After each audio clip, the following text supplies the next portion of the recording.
Alors bonjour à tous, bienvenue au Canapé RH, la nouvelle édition. Cette semaine, nous avons Florence Point en tant qu'invitée qui va se présenter un peu plus tard et où nous allons échanger sur les bonnes pratiques managériales pour un retour au confinement réussi.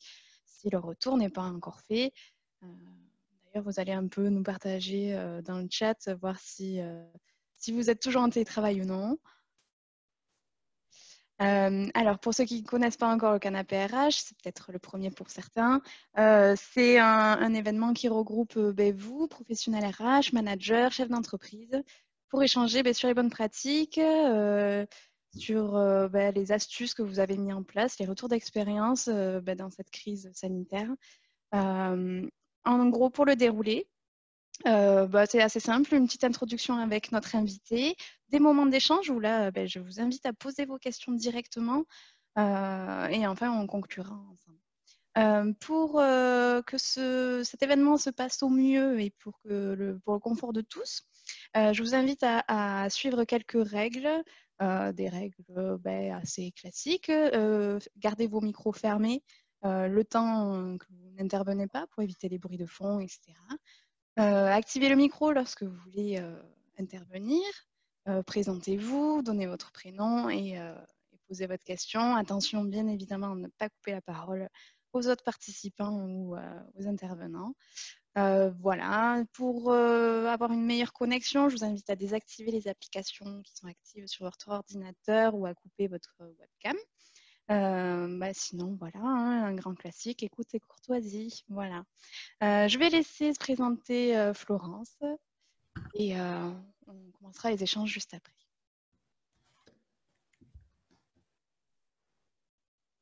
Florence, vous m'entendez? Oui, très bien. Ah, voilà, Merci. je vous en prie. Merci Jennifer. Bonjour à tous.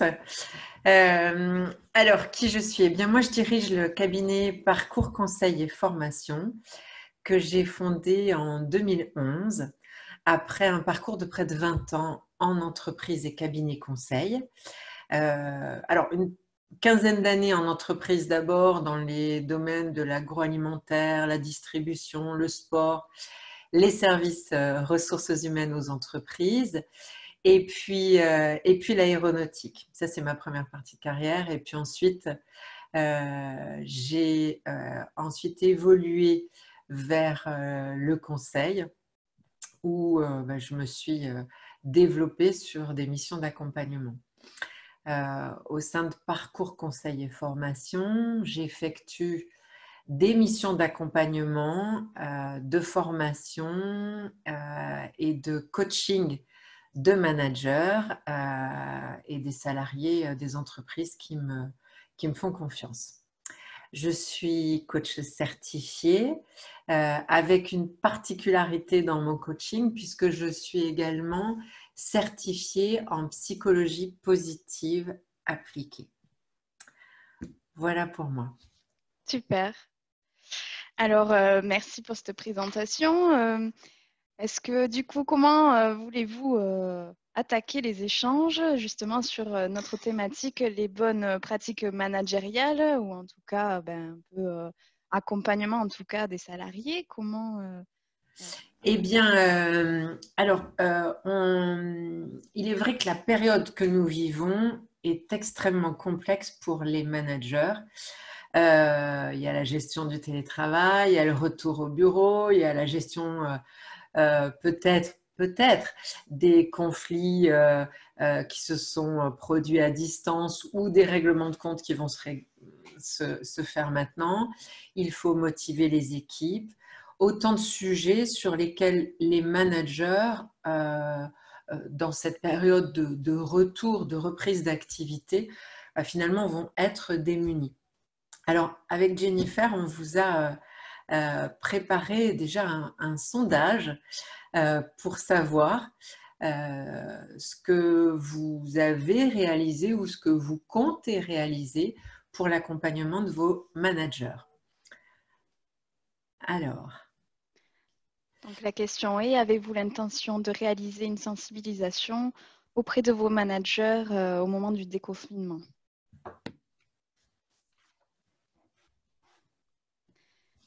Pour répondre, il suffit de cliquer directement sur la réponse.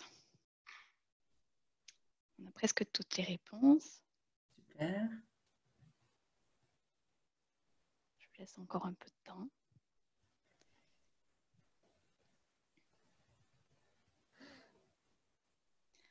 Je pense qu'on peut répondre. Donc, c'est bon signe, oui, bien sûr, à 80%. Donc, seulement 7% qui ne sont pas encore convaincus et 13 qui disent que non, qu'il n'y a pas d'intérêt.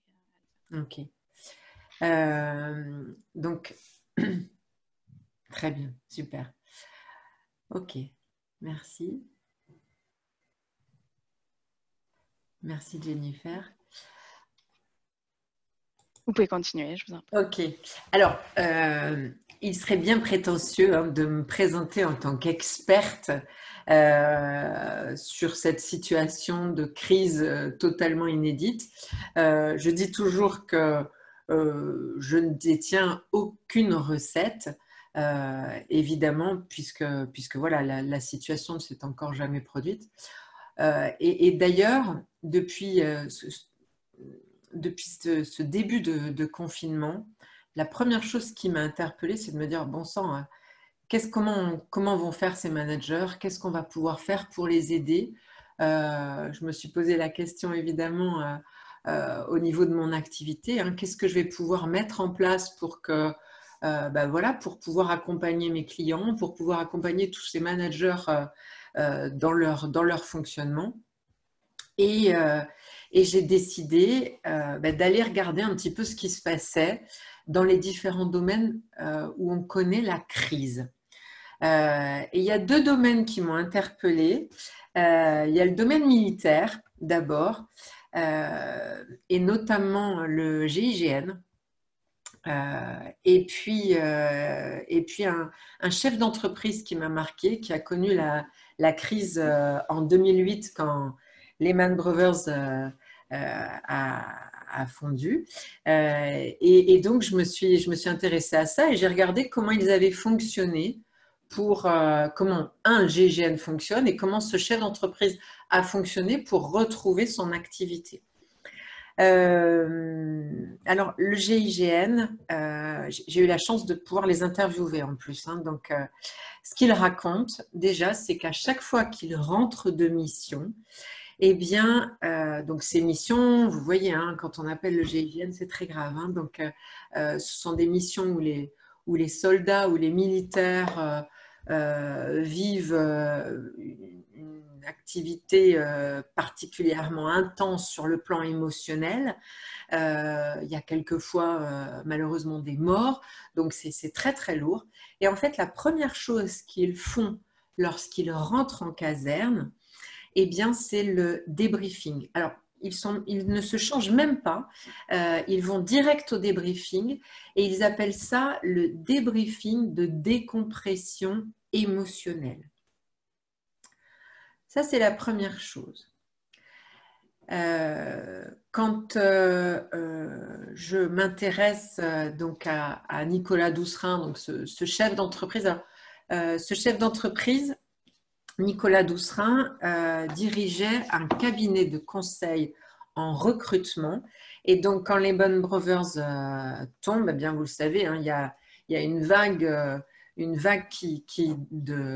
de crise qui en découle. Et lui, son activité de recrutement est directement impactée. Et donc, en quelques semaines, il perd 70% de son chiffre d'affaires, 70% de son cash, tout tombe. Donc, il va même devoir mettre son entreprise en liquidation judiciaire. Donc, voilà, c'est très compliqué, très douloureux pour ce chef d'entreprise. Il a 90 salariés à l'époque. Donc, voilà. Et quand il va aller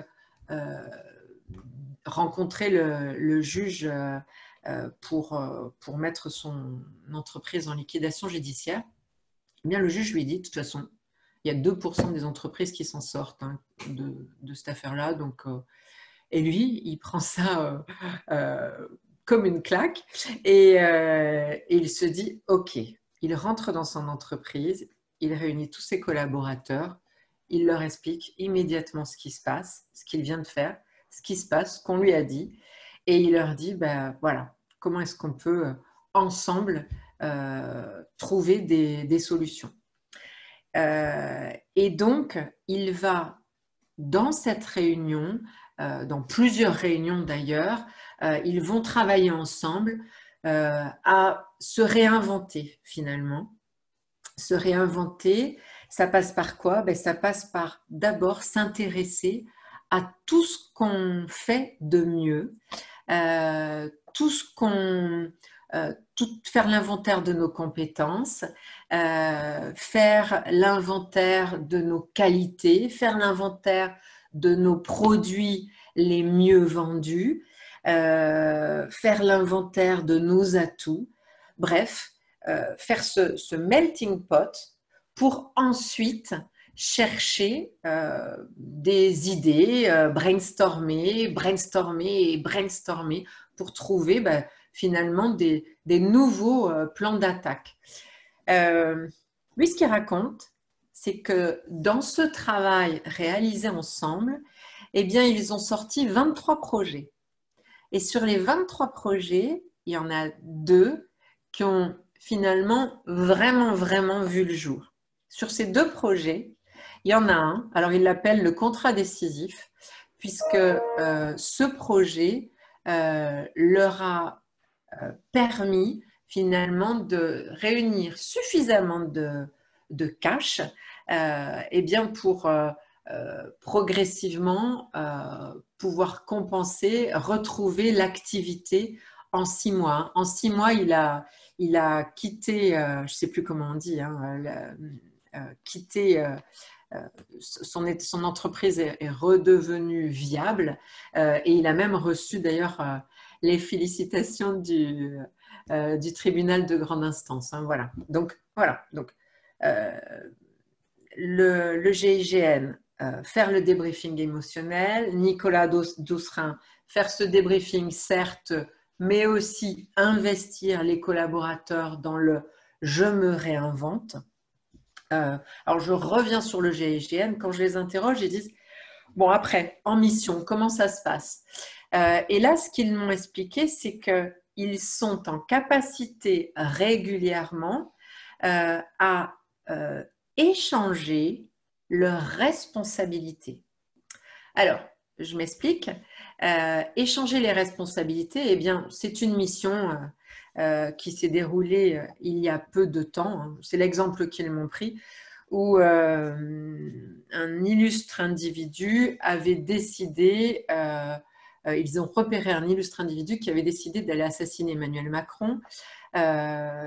Et alors, ils l'ont repéré parce qu'en fait, il faisait des annonces régulièrement sur Facebook pour trouver des camarades qui viennent l'aider à assassiner Emmanuel Macron. Donc, au début, ça fait sourire, sauf qu'ils ont décidé quand même de prendre ça au sérieux, même si ça les amusait un peu quand même.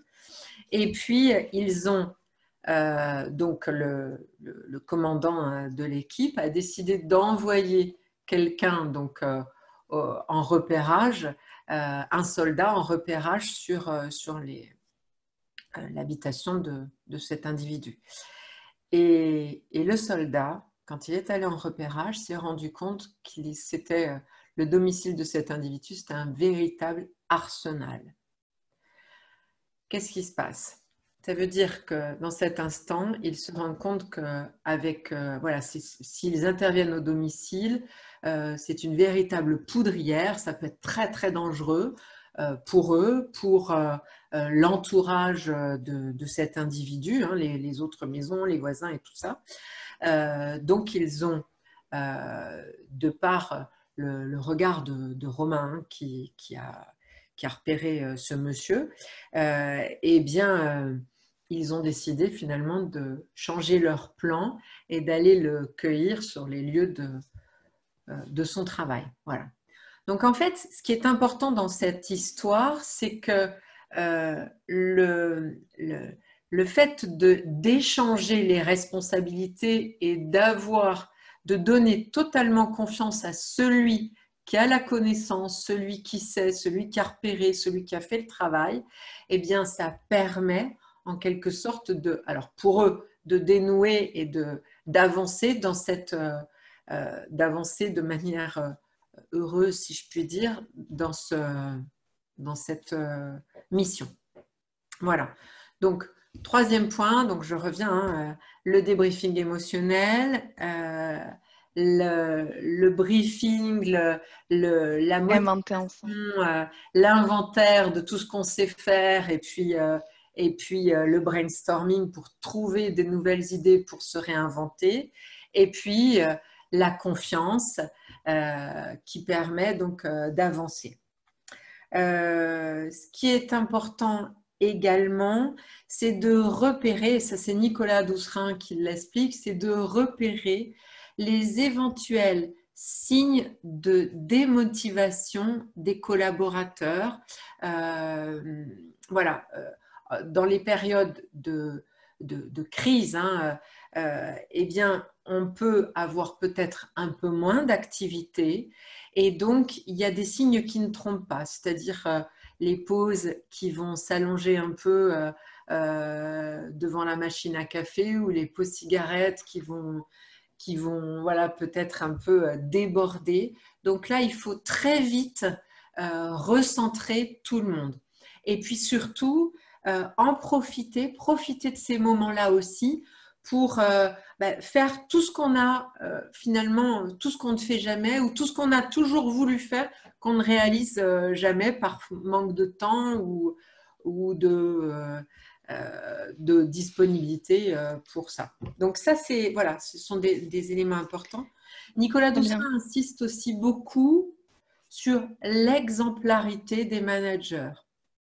C'est eux qui donnent le ton, alors dans leur posture, dans leur façon d'être, et puis dans tout ce qu'ils vont réaliser eux aussi. Voilà.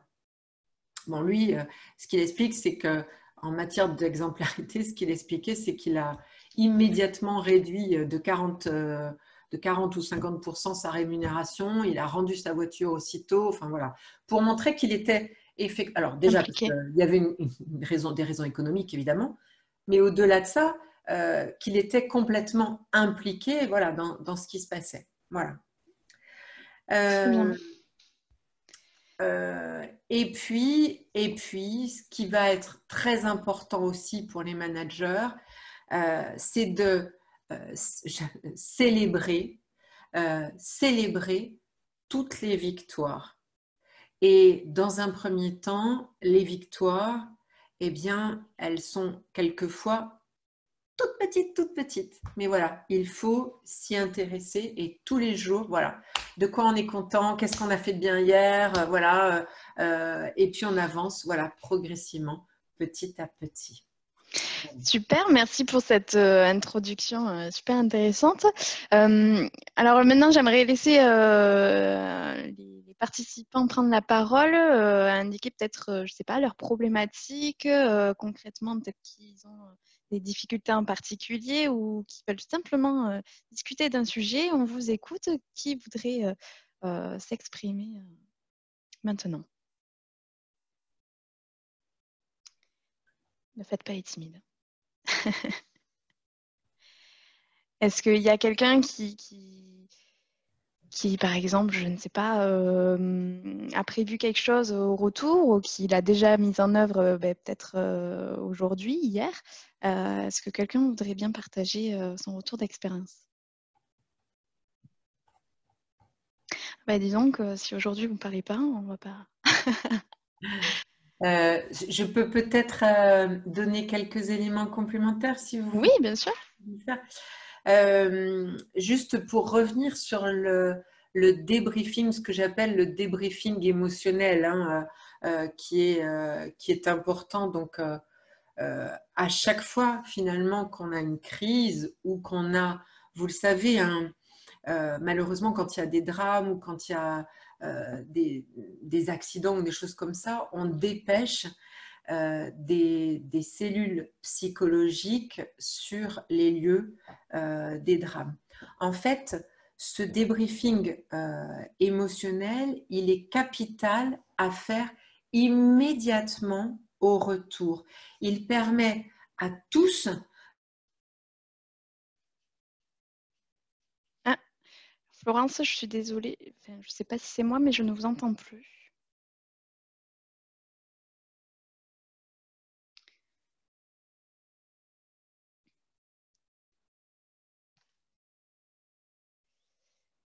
Ah, nous avons perdu, nous avons perdu Florence, qui va certainement revenir. Je l'espère. Problème de connexion. En attendant, est-ce que quelqu'un voudrait prendre la parole pour qu'on essaye de répondre ensemble à vos problématiques? Je vous écoute. Si vous n'avez pas de micro, par exemple, n'hésitez pas à écrire sur le chat. Sinon, vous pouvez désactiver votre micro en bas à gauche.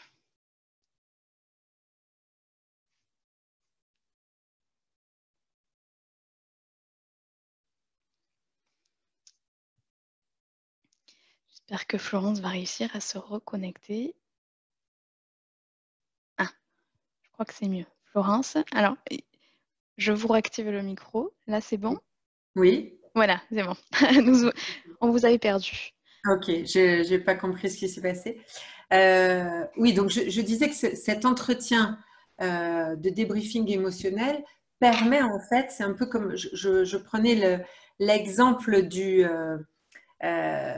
ballon baudruche, vous savez, qui est plein, plein, plein. En fait, c'est un peu cette image de j'ai plein, plein, plein, plein, plein d'émotions. Et si je ne les libère pas, eh bien, ça va gonfler, gonfler jusqu'à l'explosion, enfin voilà, jusqu'à ce qu'on soit encore plus mal. Donc en fait, c'est pour ça que c'est important. Les soldats m'ont pris l'exemple, eux, d'un aquarium. Ils m'ont dit, bah, c'est un peu comme si on vide pas l'aquarium, et ben, au bout d'un moment, il va déborder et les poissons vont tomber. Voilà, c'est exactement ce principe-là. Donc c'est vraiment très important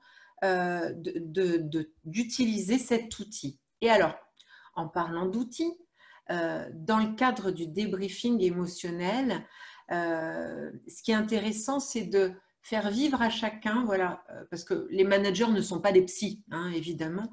Donc, de leur dire, ben voilà, comment est-ce que tu as vécu cette situation? Ok. Qu'est-ce qui s'est passé? Qu'est-ce que ça veut dire pour toi? Euh, Qu'est-ce que tu pourrais mettre en place pour que ça aille mieux? Voilà, bref. Et en fait, de le partager à plusieurs, eh bien, ça va permettre à chacun d'abord de se comparer les uns aux autres, se dire, ah, mais lui aussi, il vit ça, bon, je ne suis pas tout seul, donc je peux en parler. Et puis de trouver des solutions ensemble, c'est plus facile et plus sympa. Voilà. Très bien. Est-ce que parmi les participants, est-ce qu'il y en a parmi vous qui ont prévu justement des moments d'échange comme ceux expliqués par Florence pour justement échanger, comparer les ressentis et faire remonter des problèmes et justement chercher des solutions ensemble? Est-ce que les gens ont déjà mis en place ça dans leur entreprise ces derniers jours ou qui envisagent de le mettre en place? Encore une fois, ne faites pas être timide, hein. Les échanges sont libres.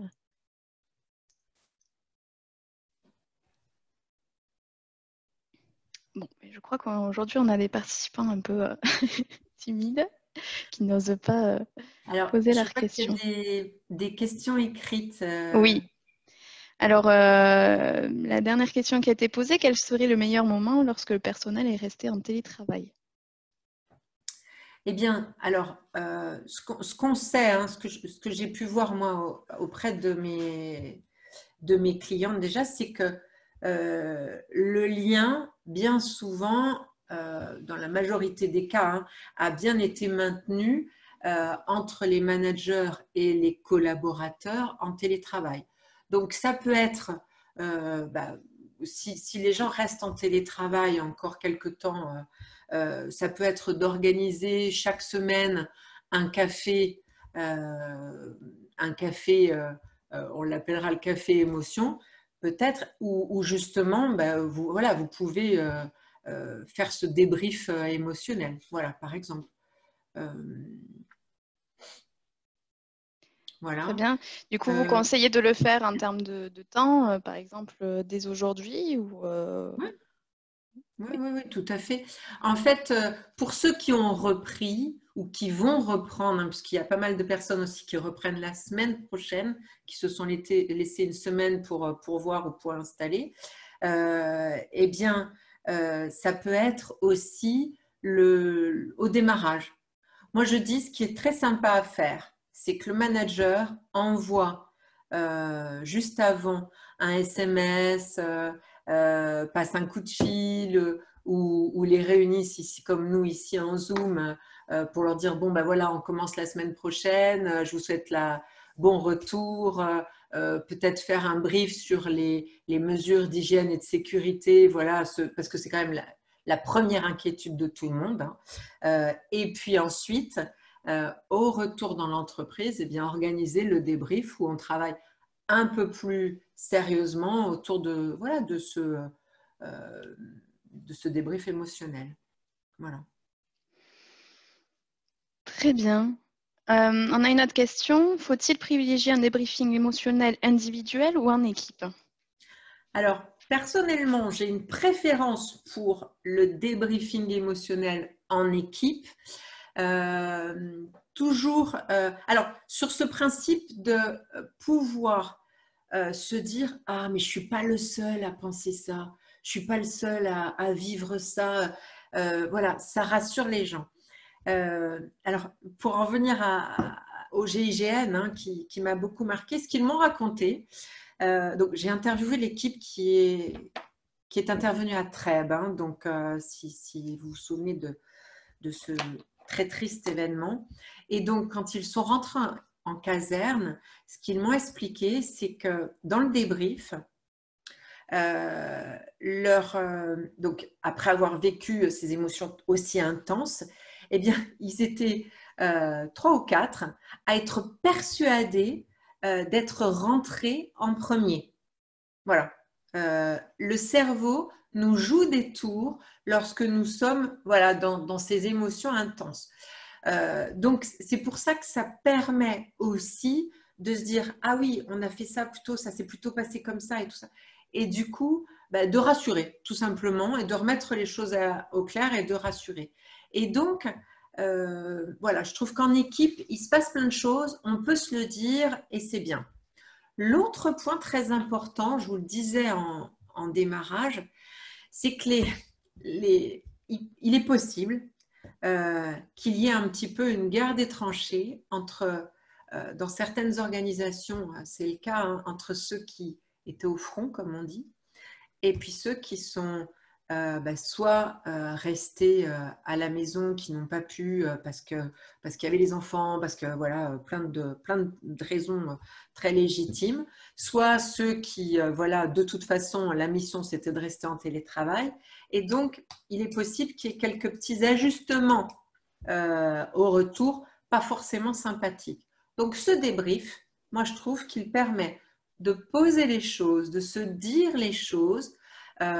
Et si le manager, attention, il faut que le manager cadre dès le démarrage en disant, on peut tous dire, comme l'a fait Jennifer pour nous tout à l'heure, hein, en disant règles de base, respect, courtoisie, ben voilà, on peut tous dire dès lors qu'il y a de la bienveillance et voilà, ça nous permet de remettre les choses à plat et de repartir du bon pied, comme on dit. Voilà.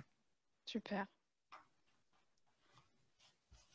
On avait une question un peu plus haut au tout début, alors qui est vraiment dédiée à la crise d'aujourd'hui. Comment gérer le stress de prendre les transports en commun pour nos salariés malgré les dispositions mises en place sur site? Est-ce que vous avez des petites techniques de communication, d'accompagnement envers ces salariés qui utilisent des transports en commun pour venir au travail, pour les rassurer et essayer qu'ils soient convaincus de revenir? Ouais. Question Évidemment, difficile, hein. évidemment Là, enfin, on a tous vu plusieurs images donc, qui nous ont marqué, hein, des transports en commun un peu. Voilà, il y a eu un ajustement compliqué hier matin, donc je comprends bien évidemment cette inquiétude. Je pense d'être au maximum positif, du respect du masque, des fameux gestes barrières. Et puis voilà, peut-être que les organisations, si les organisations réussissent à mettre des plages, Oui, euh, peut-être des plages horaires différentes pour peut-être qu'il y a une éviter. question d'organisation. En tout cas, je pense qu'il faut l'entendre, cette inquiétude, parce elle est légitime. Voilà. Et donc, en mon sens, ça repose aussi sur de l'organisation, peut-être une souplesse à mettre en place sur les horaires d'embauche, voilà, pour que tout le monde ne soit pas en même temps. Voilà, C'est vrai que c'est des pistes, oui, être plus flexible chez les horaires de travail. Voilà, peut-être distribuer des masques s'ils n'ont pas encore, s'ils n'ont pas encore été distribués dans votre ville. Moi, par exemple, c'est mon cas.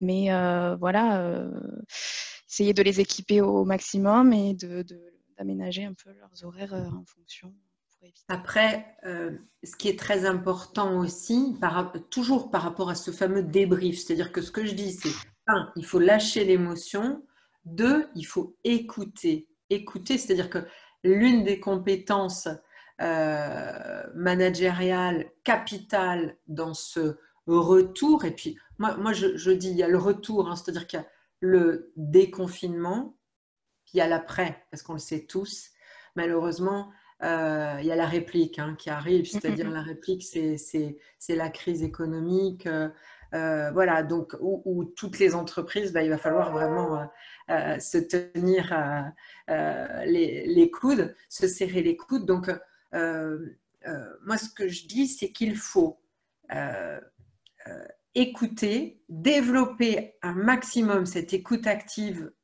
pendant les entretiens. Et puis évidemment, comme on écoute, on répond. C'est pas simplement, voilà, et là, typiquement sur ce stress des transports, j'entends ton stress, j'entends ton inquiétude. Ok, qu'est-ce qu'on peut faire? Qu'est-ce que tu proposes? Voilà ce que je peux te proposer qui est en accord avec la vie de l'entreprise. Voilà. Très bien. Est-ce que quelqu'un voudrait intervenir?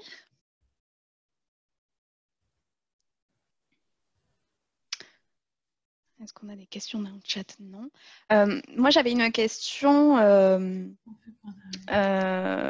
Comment est-ce que déjà, qu'est-ce que vous pensez, parce qu'il y en a de nombreuses personnes qui conseillent de faire des entretiens de réaccueil, plutôt individuels en principal.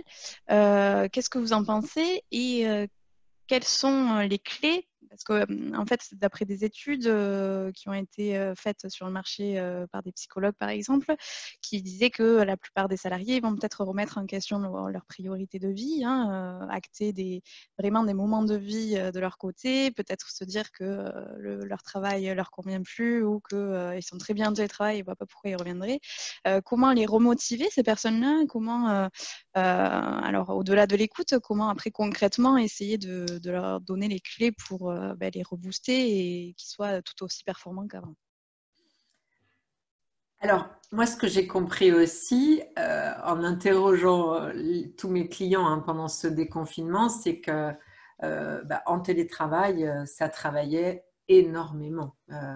On a eu plusieurs organisations qui ont fait part de, voilà, d'activité, voire même de suractivité, hein, pendant le télétravail. Donc ça marche bien, on travaille beaucoup. Donc ça, quand même, il faut en tenir compte, je pense. Je pense que ça va effectivement faire réviser un certain nombre de positionnements d'entreprises par rapport à cette mesure. Après, ce que l'on voit beaucoup là sur les réseaux sociaux en ce moment, c'est le retour à l'anormal, mais L apostrophe anormal. Bah oui, moi ça me ça me questionne. Peut-être que si dans cette période de confinement, on a réussi à mieux équilibrer, je reste quand même très... voilà, à vérifier, hein, mais si on a réussi à mieux équilibrer vie pro et vie perso, bah, peut-être qu'il faut en tirer des leçons et de le reproposer dans les fonctionnements. C'est-à-dire que dans les fameux briefings où on va se reposer des questions sur l'organisation, bah, peut-être que c'est quelque chose qu'il faut retravailler.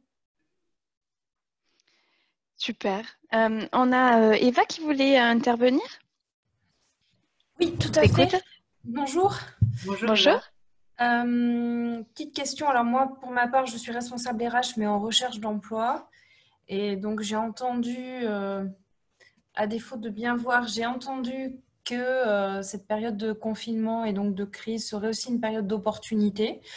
Et donc, j'aurais voulu savoir si vous aviez des informations concernant les opportunités professionnelles qui peuvent se présenter dans les mois qui viennent, puisque pour les personnes du coup en recherche d'emploi, c'était déjà compliqué avant le confinement. J'étais à 2 doigts d'aboutir sur certaines offres, enfin missions, et qui sont tombées à l'eau à la suite du confinement. Donc, retour à la case départ. Donc, tout en restant positif ou positive, comment fait-on malgré tout pour redonner du sens à sa recherche et tout en restant actif et dynamique étant donné la situation. Voilà. Alors, c'est vrai que j'ai oublié de le préciser dans ma présentation. J'accompagne également en outplacement, donc j'ai plusieurs personnes avec qui je travaille justement sur cette dynamique de retour à l'emploi. Ce qu'on a fait depuis le début du confinement, puisque effectivement beaucoup de processus de recrutement se sont arrêtés, on a reboosté, remis en valeur la visibilité, se rendre visible et de manière différente.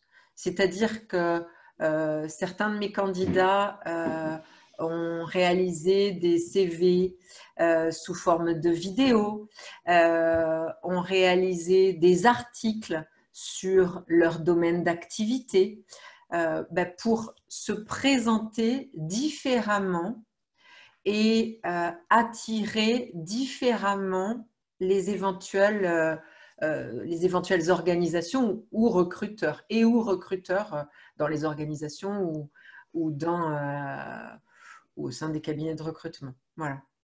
Donc, c'est beaucoup là-dessus qu'il faut travailler. C'est toujours, pour moi, la question de la démarche active de recherche d'emploi, c'est aussi une question de réseau, travailler son réseau. Et donc, c'est le travailler différemment. Voilà. Et le travailler différemment en cultivant cette visibilité, Eva. Donc, c'est sur LinkedIn, hein, beaucoup. Avec des articles, avec voilà, des propositions différentes. Voilà. Et puis probablement réfléchir dans cette phase, hein, parce qu'on a une bonne année qui va être voilà, un peu dans la vague, peut-être réfléchir à de nouvelles formes de contrats ou de collaboration aussi. Mmh. Ok. Sur les articles, je suis d'accord et bon, j'en ai réalisé, on va dire, dans la mesure du possible, puisque bon, moi j'étais bénévole Croix-Rouge pendant toute la période du confinement, donc j'ai eu l'occasion quand même de rester, on va dire, mobilisée et active. Par contre, bon, des vidéos, quand on est sur des postes de DRH et pour être sourcé sur des missions éventuellement qui peuvent conduire à des plans sociaux, je ne sais pas trop quel type de vidéo on peut réaliser dans ce cadre-là. Vous pouvez mettre en valeur vos compétences, Si. Alors, c'est pas une vidéo, c'est pas forcément, c'est pas une vidéo youpi, hein, c'est une vidéo qui va mettre en valeur votre profil, mais de manière différente. C'est-à-dire qu'on n'est pas sur un CV classique. Voilà. Voilà. Très bien. Merci. En parlant de recrutement, justement, est-ce que vous, dans vos entreprises respectives, est-ce que, je suis curieuse de savoir, est-ce que le recrutement a été complètement stoppé ou il a continué pour certains? Comment j'aimerais bien avoir vos retours d'expérience là-dessus. Bonjour, Alors, Bonjour. bonjour. Emmanuel. Nous, on a arrêté la campagne, on l'a repoussée à septembre en fait, pour 2 postes. D'accord. Et on a eu des entretiens qui se sont bien passés. Et du coup, j'ai des candidats qui reviennent vers moi pour savoir ce qu'il en est en fait. Et je leur ai dit que malheureusement, le manager avait stoppé le recrutement. Mhm. Donc, on est parti sur début septembre pour la reprise. D'accord. Merci, Emmanuel. Je crois qu'il y a quelqu'un d'autre qui voulait intervenir en même temps. Alors oui, bonjour, c'est Elodie. Bonjour. Donc du coup, oui, dans mon entreprise, il y a une partie où ça a stoppé, D'accord. mais une autre partie, c'est-à-dire le service tech, non, ça recrute en tout cas, puisque nous, on est centré sur le digital, donc on peut travailler à distance. Donc non, la partie recrutement sur technique, ça continue, donc il n'y a aucun D'accord, problème. super. Et niveau Mais candidature, c'est toujours aussi important, plus important? Comment vous le...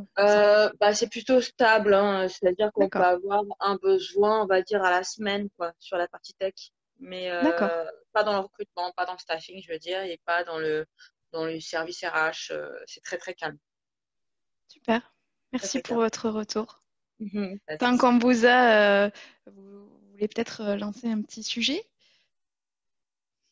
Alors, non, mais je rejoins un peu l'idée de valoriser, c'est-à-dire les équipes, que Mhm. ce soit individuellement, mais surtout aussi au niveau collectif.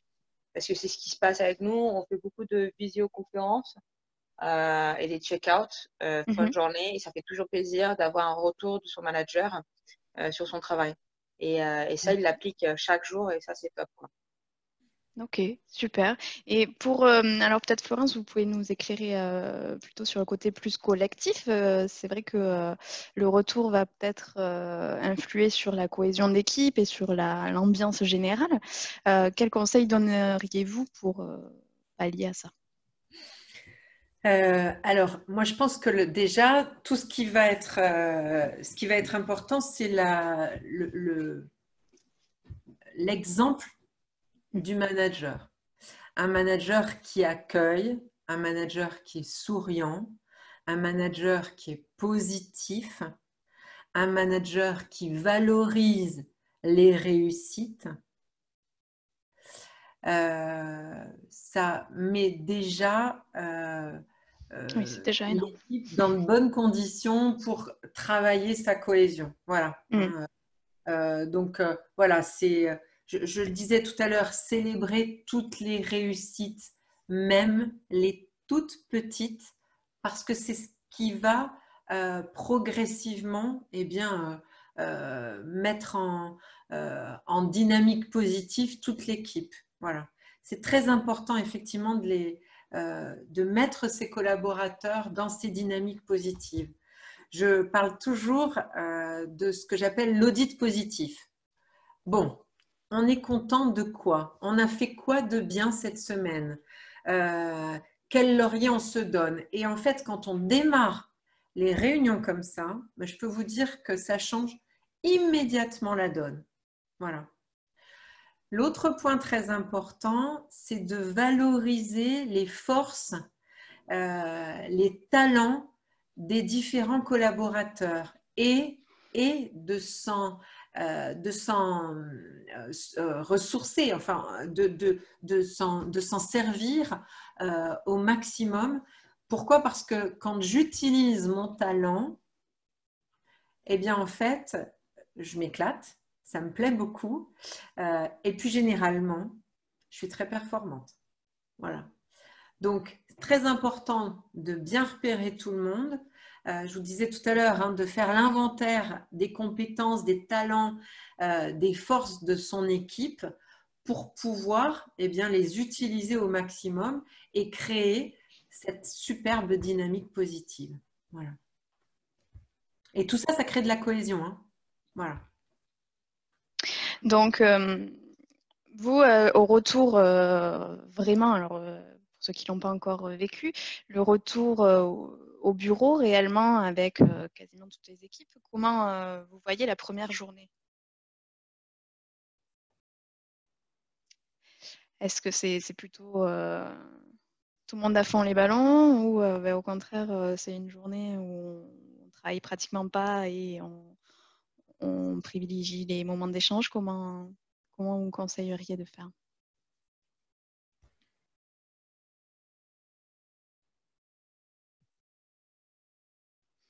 Est-ce que quelqu'un a quelque chose à nous retourner sur ce sujet-là? Premier jour de retour au confinement. De mon côté, à nouveau Elodie, Oui. en fait, moi, je suis responsable recrutement implanté chez un de mes clients. Donc, je suis pas, de base, je suis habituée à être à distance avec mes collègues. Mais en vue de la gestion des 80 intérimaires sur site, c'est compliqué de les éduquer à ces gestes barrières. Il faut les répéter tout le temps. De comment faire. Voilà, il faut tout le temps le faire. Et c'est ça où j'appréhende énormément, c'est de devoir répéter à chaque fois, de perdre du temps sur la partie recrutement et aussi avoir ce lien-là que j'avais depuis le départ, une bonne relation avec mes intérimaires, puisque là, on était restés confinés pendant 2 mois, donc c'est beaucoup, quoi. Donc voilà, ces deux choses, c'est se répéter non-stop, et la deuxième chose, c'est maintenir cette relation qu'on avait au départ de confiance et de stabilité, quoi. Juste par rapport à ce que disait Elodie hein, sur le fait de devoir répéter. En coaching, le coaching, c'est un entraînement, c'est un accompagnement à changer. Et donc, pour que ce changement s'installe, on s'entraîne. Et en fait, dans cette crise de Covid et surtout le déconfinement avec les gestes barrières qui sont incontournables, hein, le port du masque, se laver les mains, enfin voilà. Ce que j'utilise beaucoup comme élément de comparaison positif, hein, mais c'est qu'on sait le faire. En fait, on sait très bien s'habituer à ça. On a su le faire face à une maladie qui, elle, en revanche, n'a toujours pas trouvé de vaccin, eh bien, c'est celle du sida. C'est-à-dire que c'est rentré complètement dans les mœurs, aujourd'hui, d'utiliser le préservatif. Voilà. Plus personne ne se pose la question. Hein, oui, ce sera peut-être la même chose avec les masques. Donc, et donc, moi, je me dis que, et bon, moi, je suis maman, je suis peut-être un peu grande, mais je sais que les ados, cette maladie de sida, elle a presque 40 ans, mais c'est rentré dans tous les mœurs des adultes, des ados, enfin voilà, c'est clair pour tout le monde. Et il a fallu le répéter, le répéter, le répéter, mais ça a fini par rentrer et protéger vraiment les gens.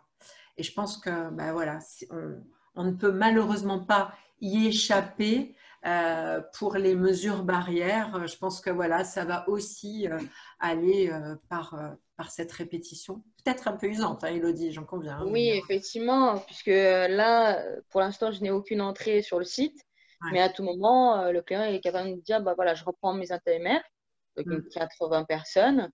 Donc, avoir ces 80 personnes d'un coup, et je sais qu'ils sont après pareil, hein, ils se posent beaucoup de questions, donc voilà, on va me solliciter, user toute la journée, voire même toute la semaine, quoi. Donc, c'est trouver une méthode pour… Déjà, on a bien évidemment les affiches, hein, mais il n'y a pas que les affiches qu'il faut, c'est être sur le terrain et leur expliquer, voilà, faire des remarques. Bien évidemment, on essaie d'être positif, mais voilà, attention, parce que derrière, vous risquez de contaminer quelqu'un d'autre ou quelqu'un de votre famille, donc soyez vigilants. Mais de répéter non-stop, c'est très compliqué. Et pour vous, protégez les autres. Ouais, mais c'est ça. Ouais. En parlant d'usure et de fatigue, justement, la plupart, je pense qu'une grande majorité des salariés vont revenir épuisés de ce confinement, de par une activité plus accrue pour certains ou d'autres qui ont les enfants à gérer, etc.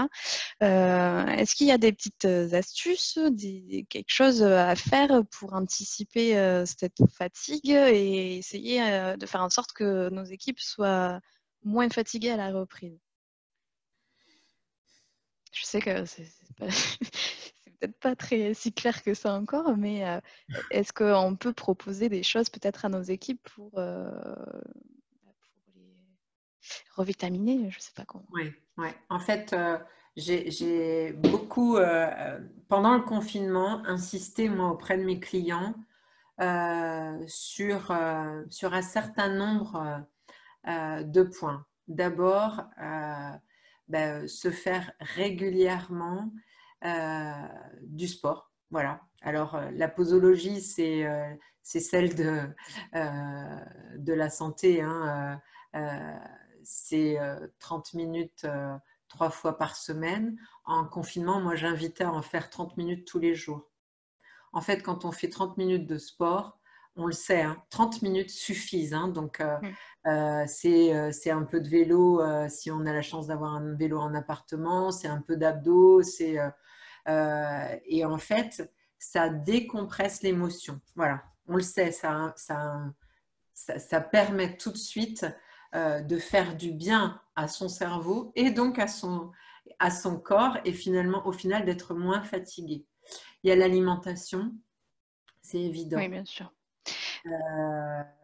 La consommation, limiter la consommation d'alcool parce que pendant ce confinement, les apéros Skype ont été assez réguliers pour nombreux d'entre nous. Donc voilà, faut faire assez attention à ça. Et puis après, il y a un très, très bon outil qui est la méditation. Voilà. Alors, personnellement, si on m'avait dit médite comme ça, je ne sais pas faire. Hein. Mais en revanche, on a la chance avec ces outils de pouvoir avoir accès à des applis qui sont géniales. Voilà, il y en a une notamment, c'est un de mes chouchous qui s'appelle Seven Mind, qui est très facile. Vous avez plein de propositions de séances de 10 minutes. Voilà, c'est Jonathan Lehman qui l'a créé. C'est topissime et c'est ouvert à tous, même les ados. Moi, j'ai les ados, voilà, peuvent le faire. Enfin voilà, et d'ailleurs sont ok avec ça parce que c'est facile. Voilà. Donc ça, ce sont des bons outils pour effectivement gagner en énergie. Voilà. Mais du coup, concrètement, en tant que manager, parce que bon, ça, c'est des choses à faire à distance, et comment pas l'imposer, mais le conseiller fortement à nos salariés Je parlais d'exemplarité, Jennifer. Je parlais d'exemplarité, c'est-à-dire que si je le fais moi et que je le propose, je le fais moi parce que voilà, ça me donne de l'énergie et que je le propose. Et voilà. Alors bien sûr, ça se propose, ça s'échange, mais voilà, c'est dans mon comportement aussi que je vais pouvoir inviter mes collaborateurs. Voilà. Mais après, ça reste du ressort de chacun. Hein. Voilà. Très bien, merci. Alors, il ne reste pas beaucoup de temps. Est-ce que quelqu'un aimerait aborder un dernier sujet avant qu'on clôture ce canapé concernant des bonnes pratiques managériales? Pour intervenir, n'hésitez pas à activer votre micro en bas à gauche et me dire… Juste, moi, j'avais une petite intervention. Tout à l'heure, on parlait de comment faire respecter les gestes barrières. Je reviens là-dessus. Nous, il y a en fait un responsable geste barrière qui a été mis en place dans l'entreprise. Alors, c'est vrai que pour cette personne-là, c'est un peu Enfin voilà, c'est la personne qui va dire faites attention, vous êtes trop proche, n'oubliez pas de mettre votre masque, etc., etc.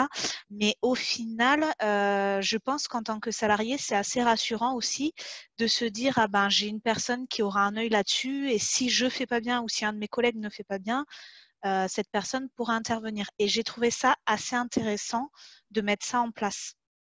Voilà, pour partage de bonnes pratiques. Super, merci. Alors, il y a une question. Comment gérer les demandes de congés payés? Alors, Laurine, est-ce que vous pourriez intervenir directement?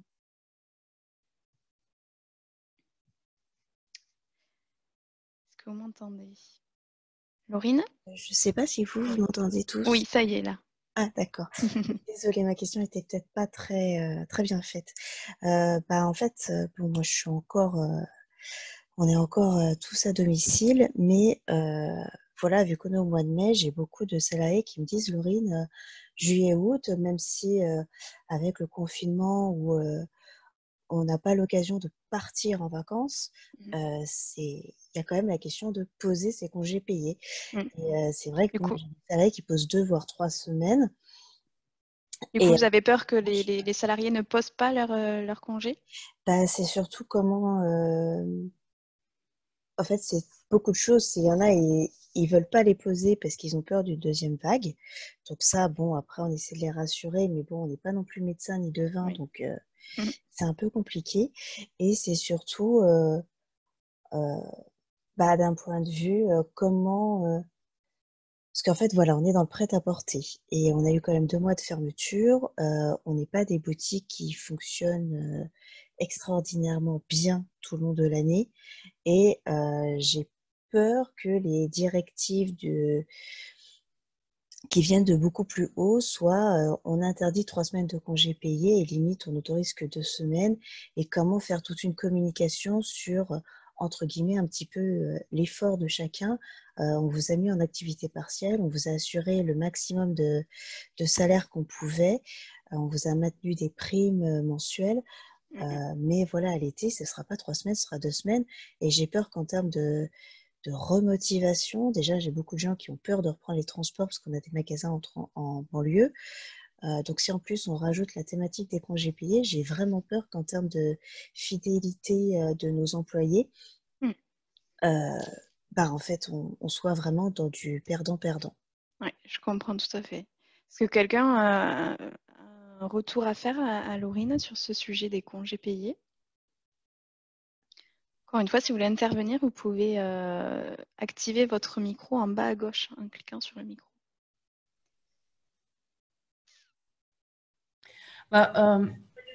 Alors, peut-être je pourrais dire à Laurine que, à l'inverse, moi je pense que justement, de faire un effort collectif en prenant 2 semaines uniquement de congé en août, c'est aussi un acte citoyen, effectivement, puisque les 2 mois de confinement ont pu être aussi quand même considérés comme du repos quelque part, puisque c'était quand même du chômage partiel, donc ça veut dire pas d'activité professionnelle, donc du repos. Et donc, ça me paraîtrait effectivement le bon sens que de réduire peut-être des congés en août, sachant qu'en plus, on ne peut pas partir à l'étranger ou voyager comme on veut. Donc voilà, ça paraît... la pérennité de l'emploi me semble prioritaire par rapport aux vacances. Voilà ce que je pourrais dire. Mais après, c'est vous, dans votre entreprise, qui mettrez en place. Ok.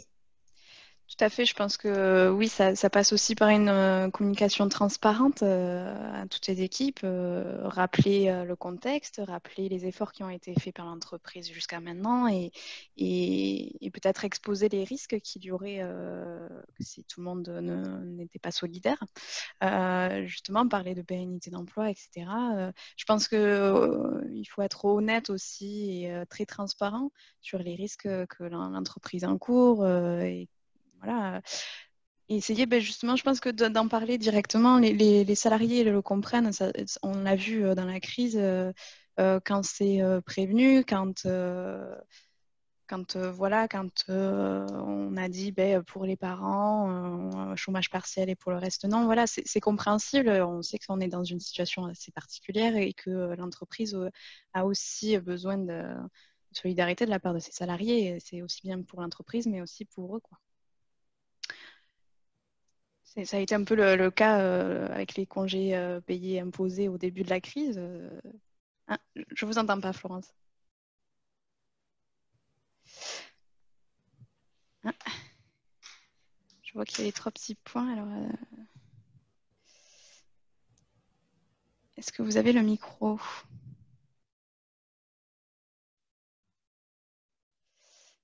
On ne nous entend pas, Florence. C'est dommage. On aurait aimé entendre votre avis. Est-ce que quelqu'un d'autre voudrait donner son retour d'expérience là-dessus?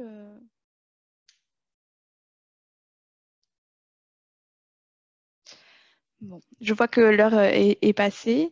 Hein? Moi, de mon côté,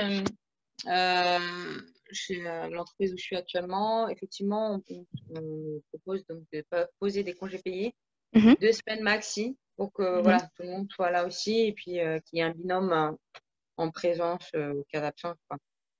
Donc oui, c'est 2 semaines effectivement de congés payés. Après, pour ceux où on impose, c'est comme ça, hein, malheureusement.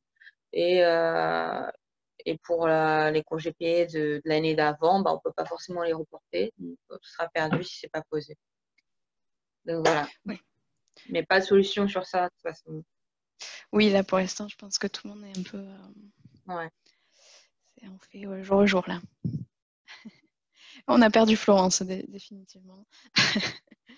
Mais en tout cas, merci beaucoup. Est-ce que quelqu'un souhaiterait dire une dernière chose avant qu'on clôture l'événement? Non, juste par rapport aux congés payés, peut-être que ce qu'on peut se dire aussi, c'est que effectivement, les congés seront pas forcément posés cet été ou ils seront réduits, mais qu'en fonction de la situation de deuxième partie d'année, ça pourrait être un peu plus tard aussi, puisque voilà, l'idée c'est, je pense que tout le monde a conscience, en fait, tous les salariés ont conscience que voilà, suite à cette crise, il va falloir relancer pour tout le monde, que ce soit pour l'entreprise ou même par rapport à leur poste à eux. Et effectivement, voilà, si on arrive tous à rétablir la situation, il y aura d'autres congés qui viendront plus tard. Je pense que l'idée, c'est, voilà, comme vous l'avez dit, Jennifer, c'est d'avoir un discours positif. Tout à fait.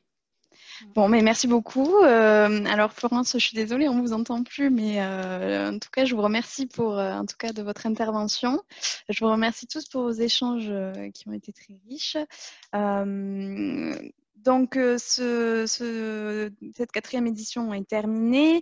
Nous allons un peu réduire la fréquence des canapés RH qui était toutes les semaines, où on va la faire une semaine sur 2. Donc, le prochain canapé RH aura lieu le mardi 26 mai. Je ne sais pas encore sur quel sujet, mais voilà, je vous invite à répondre au sondage que je vais vous partager de suite, justement pour que vous me disiez les sujets que vous aimeriez aborder la semaine dans 2 semaines. Voilà, j'ai proposé plusieurs choses: hygiène et sécurité, bien-être des salariés, légal RH, formation, recrutement, SIRH. En tout cas, tout est possible. Je ferai en fonction de trouver les intervenants qui seront adaptés. Donc, n'hésitez pas à répondre au sondage, c'est super important pour nous et même pour vous, au moins, vous aurez un contenu mieux adapté la prochaine fois, en tout cas. Mais en tout cas, merci à vous tous d'être là encore au rendez-vous. Merci Florence pour votre intervention. Vous recevrez tous un compte-rendu de nos échanges par mail ainsi que le replay d'ici la fin de semaine. Voilà, mais je vous remercie tous. Je vous souhaite à tous très bon courage, bonne continuation. Surtout, portez-vous bien et à bientôt pour les événements. Merci. Merci. Au revoir. Bonne journée. Bonne journée. Au revoir.